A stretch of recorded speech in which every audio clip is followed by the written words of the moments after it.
नारायण। कुछ प्रकीर्ण बातें बतलाते हुए चलते हैं महाभारत की, युद्ध से पहले की कुछ चीज़ें। इनकी प्रासंगिकता भगवद गीता के कुछ शब्दों की व्याख्या में है। जैसे प्रथम श्लोक जो है भगवद गीता का, धर्म क्षेत्रे कुरुक्षेत्रे सौम्यता युद्धोत्सव मामका पांडवाशैव किम कुर्वत संजय। ये धृतराष्ट्र का प्रश्न संजय से। तो कुरुक्षेत्र स्थल का निर्धारण कैसे हुआ, उसे कुरुक्षेत्र क्यों कहते हैं? धर्म क्षेत्र शब्द से क्या तात्पर्य है? धर्म क्षेत्र कुरुक्षेत्र दोनों शब्दों के एक साथ प्रयोग से क्या तात्पर्य है? क्या दोनों एक दूसरे के विशेषण हैं अथवा क्या धर्म क्षेत्र कुरुक्षेत्र का विशेषण है? धर्म क्षेत्र कहने से क्या तात्पर्य है? धर्म क्षेत्र वह कैसे है? उस स्थल का चयन किसने किया, कैसे किया? और धृतराष्ट्र जो प्रश्न करते हैं कि किम कुर्वत संजय, कि मामका पांडवाशैव किम कुर्वत संजय, यह संजय मेरे पुत्रों ने और पांडुपुत्रों ने वहाँ पर क्या किया, यह मुख्य प्रश्न है। तो क्या किया, यह प्रश्न क्यों उत्पन्न हुआ? भगवद गीता का उपदेश जो हमें उपलब्ध है, यह उस समय का है जब धृतराष्ट्र संजय से पूछते हैं पितामह भीष्म के शरशय्या पर गिरने के उपरांत। तो 10 दिन बीत चुका था। 10 दिन के बाद यह प्रश्न क्यों पूछ रहे हैं? क्योंकि जब युद्ध क्षेत्र में एकत्र हुए थे, युद्ध करने के लिए एकत्र हुए थे, तो युद्ध ही करेंगे। किम कुर्वत का क्या तात्पर्य था यहाँ पर? और वह भी 10 दिन के उपरांत। 10 दिन से युद्ध हो रहा था, उसकी सूचना धृतराष्ट्र को मिल रही थी, पता चल रहा था कि युद्ध हो रहा है। तो यह क्यों पूछ रहे हैं कि किम कुर्वत? तो किम कुर्वत से तात्पर्य उनका ये था कि यह क्या कर दिया। आश्चर्य होकर विस्मयबोधक भाव में पूछ रहे हैं, आक्षेप पूर्वक पूछ रहे हैं कि यह क्या अनर्थ हो गया, दोनों पक्षों ने यह क्या कर डाला, ऐसा उनका भाव है। इसकी बहुत सी व्याख्याएं की गई हैं कि किम का यहाँ पर क्या तात्पर्य है।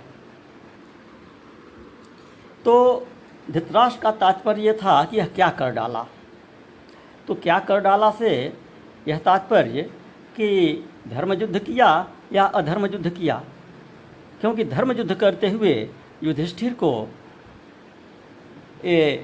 पितामह भीष्म को पांडवों के द्वारा पराजित करना संभव नहीं था। तो निश्चित रूप से वे अधर्म युद्ध किए होंगे। तो इस अर्थ में पूछते हैं कि फिर से बताओ कि यह सब क्या हुआ, कैसे हुआ, पांडवों ने यह क्या कर डाला। क्योंकि धृतराष्ट्र इस बात के लिए आश्वस्त थे कि पांडव तो सत्यनिष्ठ हैं, वे अधर्म युद्ध करेंगे नहीं, वे धर्म पर स्थित रहेंगे। तो उनके पास धर्म है और बल है, और मेरे पुत्रों के पास अधर्म है और बल है। तो छल कपट के द्वारा निश्चित ही मेरे पुत्र पांडवों पर विजय प्राप्त कर लेंगे, क्योंकि बल दोनों में है। यदि समान भी माना जाए दोनों का बल, तो जो छल कपट वाला है वह निश्चय रूप से सरल व्यक्ति को पराजित कर देगा। इसलिए हमारे पुत्र जैसे जुए में विजयी हुए थे, उसी प्रकार विजयी हो जाएंगे। अस्तु, अब प्रकरण यहाँ पर एक छोटा प्रकरण सुनाते हैं राजा शल्य का। कल बता चुके थे कि विराटनगर में अभिमन्यु के विवाह के उपरांत जो राजाओं की सभा हुई, कृष्ण इत्यादि का संबोधन हुआ और दुर्योधन के पास संदेश भेजने के लिए दूत भेजा गया। राजा द्रुपद अपने पुरोहित को दूत बनाकर भेजे और भगवान श्री कृष्ण वहाँ से द्वारका पधारे और उनके पीछे पीछे उनकी सहायता मांगने के लिए अर्जुन भी पहुँचे और दुर्योधन भी पहुँचे और दोनों को 2 रूपों में सहायता देने का वचन भगवान श्री कृष्ण ने किया था। और इधर सभी राजाओं को जो जिनके जिनके पक्ष के थे, जिनकी जिनकी संभावना थी, अथवा संभावना भी नहीं, उस समय तो छात्र धर्म होता था कि युद्ध का निमंत्रण जिसके ओर से पहले प्रस्ताव आवे उसकी सहायता करनी है। तो पांडवों ने भी सेना एकत्र करने के लिए राजाओं के पास संदेश भेजा और कौरवों ने भी भेजा। तो पांडवों का संदेश पाकर उनके मामा राजा शल्य, जो नकुल सहदेव के सगे मामा थे, नकुल सहदेव की माता माद्री के भाई, ये प्रस्थान किए अपनी विशाल अक्षौहिणी सेना लेकर। तो इधर दुर्योधन के भी जासूस लगे हुए थे। इसे पता चला कि राजा शल्य पांडवों की सहायता करने के लिए प्रस्थान कर चुके हैं। तो दुर्योधन ने पहले ही राजा शल्य से मिलने का उपक्रम किया।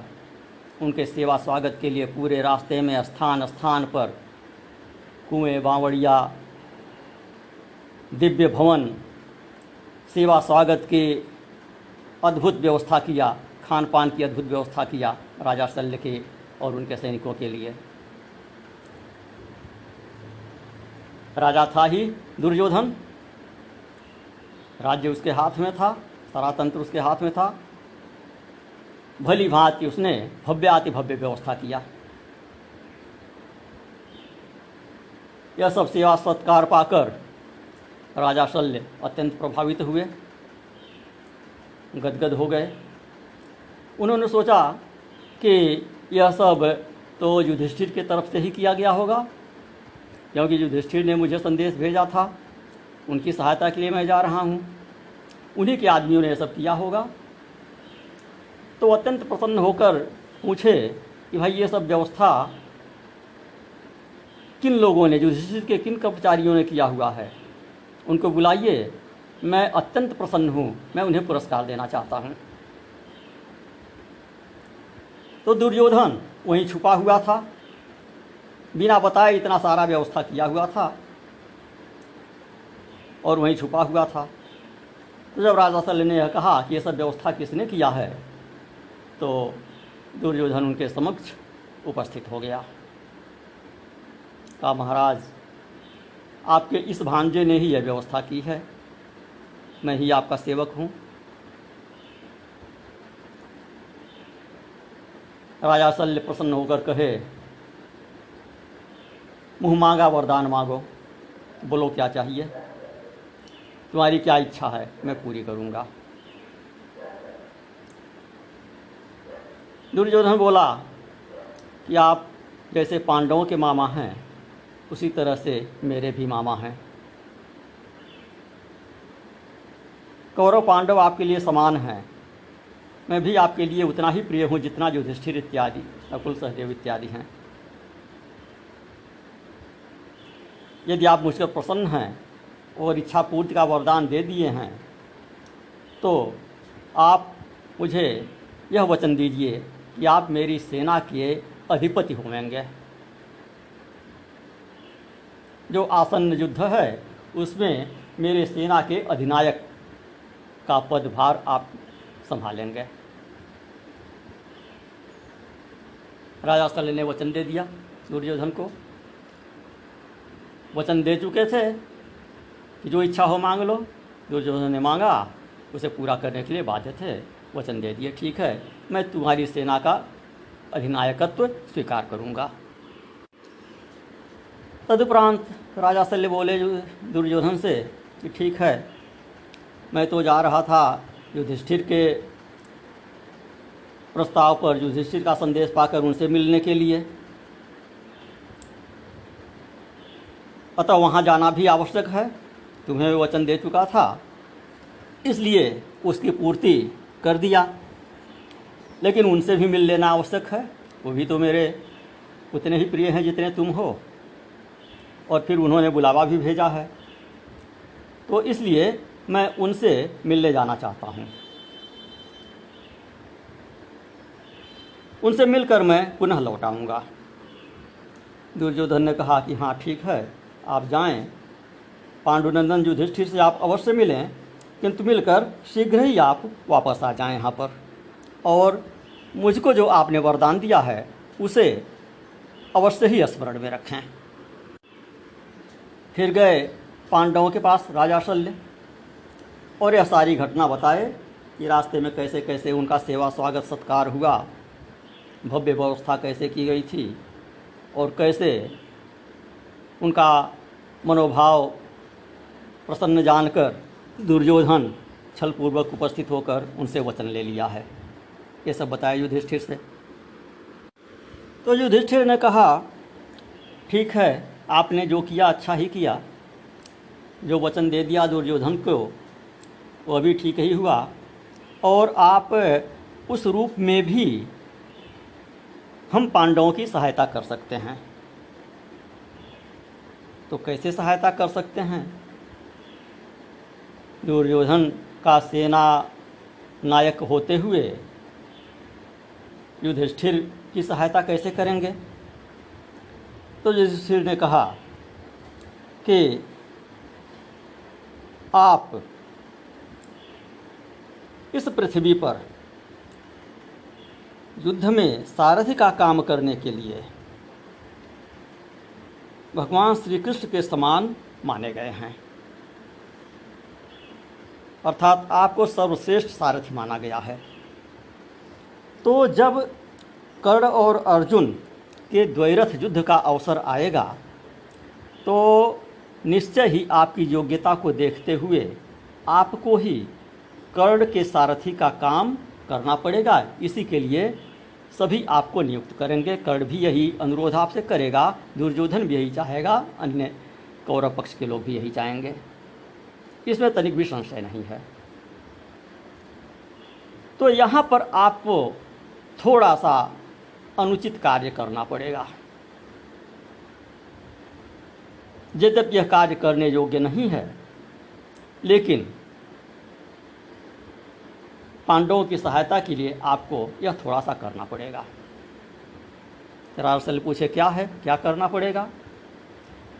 तो युधिष्ठिर कहे कि यदि आप मेरा ये करना चाहते हैं तो उस समय आपको अर्जुन की रक्षा करनी पड़ेगी कर्ण से। और कैसे रक्षा करनी पड़ेगी?